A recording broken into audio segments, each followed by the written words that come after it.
Johnny and Welch for J. Welch Farms. We're cooking at the farm today, and today we're going to cook something out of the cookbook. So I believe it's on page 39 in the Beyond Bread cookbook.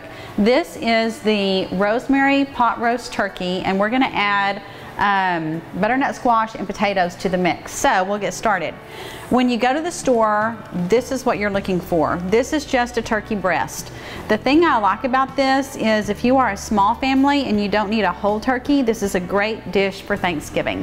It's very, very easy to prepare. Also, if maybe you're cooking a huge ham and you don't need that much turkey, this works very good, very easy. It's in one pot.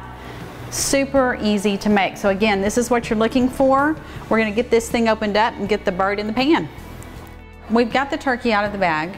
The thing is, sometimes this comes with the rib cage removed and it's all tied together with strings. This one did not come that way. It's no rhyme or reason to how they package it.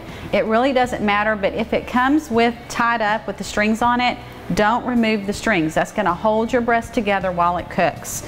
So we're going to start out. I've got a Dutch oven. If you don't have a Dutch oven, I highly suggest you invest in one of these things. They cook so quickly and evenly. I love it. I like the ones that are coated with enamel because they will go in the dishwasher. And I like everything that goes in the dishwasher. So what I'm going to start out with is I'm going to add 3 tablespoons of the rosemary extra virgin olive oil to my pot, and then I'm going to add 3 tablespoons of the garlic extra virgin olive oil to the pot. Now if you want to, I think the recipe in the cookbook says to just mince up a garlic. I don't want to spend time doing that. This is going to be just as good, really healthy. It's a good option. So I've got my olive oil in the pan. What I'm going to do next is I'm using Dr. Harb's all-purpose seasoning. I'm going to season this breast all over. Then I'm going to use salt and pepper, do the same thing.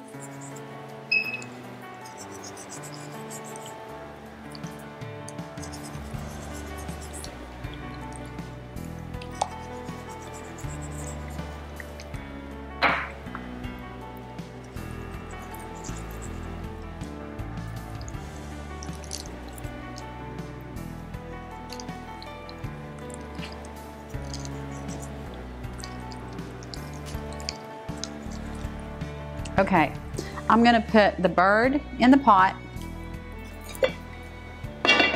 We're going to put it on the stove and we're going to brown it very well, and then we're going to move on to our next step. Okay, I'm going to turn this on a medium heat, and what's going to happen is the olive oil is going to get hot. We're going to do a little bit of browning to the turkey. So we'll move on to our next step. The recipe calls for a medium onion. We're going to go ahead and chop that up.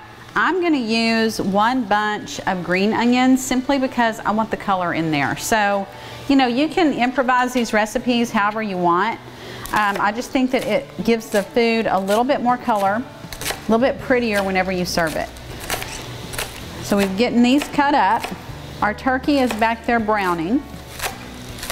Let's move back here and check on the turkey.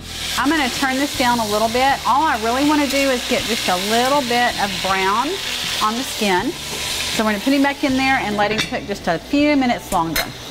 Okay, so we've got our bird is brown, and all we're doing is just adding a little bit of color, a little bit of the crispy part to his skin. So I have cut up the onion. I'm going to put this in the pot with the turkey. I'm adding 1/2 cup of orange juice to that. The turkey comes with this pouch of gravy. So instead of adding in chicken broth, you can just use this, and it's already thickened. So you don't really have to do too much to it. I'm just going to cut this open, and I'm going to pour the whole thing in to the pot with everything else. Okay, we're going to let this cook. What I'm going to do is put the lid on it. I've got the oven already preheated to 325 degrees. So we're going to let this cook for 30 minutes, and then we're going to take it out. We're going to add our butternut squash and our potatoes, and then let it cook the rest of the way, and we'll be done. We've got our turkey. It's been cooking 30 minutes, just came out of the oven. So as you can see, this little guy is cooking up very, very nicely. What I'm going to do, I You can do one or the other. I just thought it would be a nice option to do both because they'll cook the same amount of time and it'll be great. Give your guests some kind of a choice. So I've got some butternut squash. So I'm gonna add it in, 2 cups of butternut squash that's already cubed. And I'm gonna kind of just stir that up and let all of those juices get on that squash. That's gonna help flavor it. Then I'm gonna go ahead and also add in some red potatoes. Again, probably about 2 cups worth of those. And this is just, if I were doing this at home at night, I would pick one or the other. Now, I had always heard that there were less carbs in butternut squash than in potatoes, but I just Googled that and that is not true. There's actually, according to Dr. Google, there are more carbs in the butternut squash than there is in the potato. So they both have carbs. Pick your poison. It's the holidays, so I guess just eat and be happy. But anyway, we've got all of these added. I'm gonna put these back in the oven, 325 degrees, again, the same temperature, and I'm gonna let it cook about 45 more minutes, and the whole thing's gonna be done. This is a great recipe, one pan, super easy. I'm gonna take it out of the oven. I'm gonna pull the turkey out so that I can carve it, and then once it's carved, then we'll plate the food and we'll be ready to go. Oh, it looks delicious.